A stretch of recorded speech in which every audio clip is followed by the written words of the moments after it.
અલગ અલગ વિભાગમાં સ્ટાફ ભરતી જાહેર કરવામાં આવી છે, જેમાં શિક્ષક, સહાયક શિક્ષક, અલગ અલગ વિષયો માટે પીટીસી શિક્ષક, ગૃહપિતા, ગૃહમાતા, ક્લાર્ક, પટાવાળા, સિક્યુરિટી, સફાઈ કામદાર, ટ્રેક્ટર ડ્રાઈવર સહિતની વિવિધ પોસ્ટ પર ભરતી જાહેર કરવામાં આવી છે. આ ભરતી સીધી ભરતી દ્વારા ભરતી કરવામાં આવી રહી છે.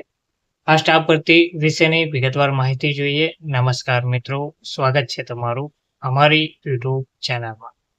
મિત્રો, ગણિત વિષય માટે જે શિક્ષકોની ભરતી જાહેર કરવામાં આવી છે તેમાં 5 જગ્યા છે. વિજ્ઞાન વિષય માટે 4, અંગ્રેજી વિષય માટે 5, ગુજરાતી વિષય માટે 3, સમાજ વિદ્યા વિષય માટે 4, સંસ્કૃત વિષય માટે 3, હિન્દી વિષય માટે 3. લાયકાતમાં BSc, BCom, BA, BEd, PTC, CPEd, ATD, diploma, computer સીવણ કરેલ ઉમેદવાર આમાં ભાગ લઈ શકશે. કેજીથી લઈને ધોરણ 12 સુધીની ભરતી જાહેર કરવામાં આવી છે. બીજો વિભાગ છે સહાયક શિક્ષકોનો. તેમાં ગણિત વિષય માટે 3, વિજ્ઞાન વિષય માટે 3, અંગ્રેજી વિષય માટે 6, ગુજરાતી વિષય માટે 2, સમાજ વિદ્યા માટે 3, સંસ્કૃત માટે 2, હિન્દી માટે 3. લાયકાતમાં બીએસસી, બીએ અને બીકોમ કરેલ ઉમેદવાર અરજી કરી શકે છે. તે સિવાય જે ત્રીજો વિભાગ છે તેમાં ગૃહપિતા માટેની પોસ્ટ છે, તેમાં 10 જગ્યાઓ છે. ગૃહમાતાની પોસ્ટ છે તેમાં પણ 10 જગ્યા છે.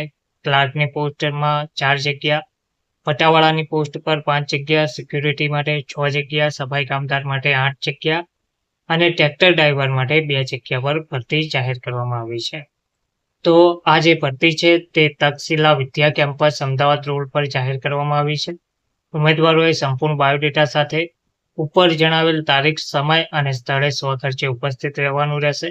તારીખ છે 18 એપ્રિલ 2026 શનિવારથી તારીખ 19 એપ્રિલ 2026 રવિવાર સુધી સવારે 10 થી બપોરે 2 કલાક સુધીમાં તમારે ઉપસ્થિત રહેવાનું રહેશે. બહારના ઉમેદવારોને રહેવા જમવાની નિઃશુલ્ક સગવડ પણ આપવામાં આવશે. ઉમેદવારો નીચેના વિભાગમાં પસંદગી પામી શકે છે, જેમાં ગુજરાતી માધ્યમ, ઇંગ્લિશ માધ્યમ, Takshashila Gurukulam, Gyanshakti residential school, Nilkanth education and social welfare trust સંચાલિત આ ભરતી જાહેર કરવામાં આવી છે. તક્ષશિલા વિદ્યા કેમ્પસ બાયડ, જિલ્લો અરવલ્લી ખાતે આ ભરતી જાહેર કરવામાં આવી રહી છે. તો જે પણ ઉમેદવાર ઈચ્છુક છે અને લાયકાત ધરાવે છે તેવા ઉમેદવારો ઓપન ઇન્ટરવ્યુમાં ઉપસ્થિત રહી શકે છે. ધન્યવાદ.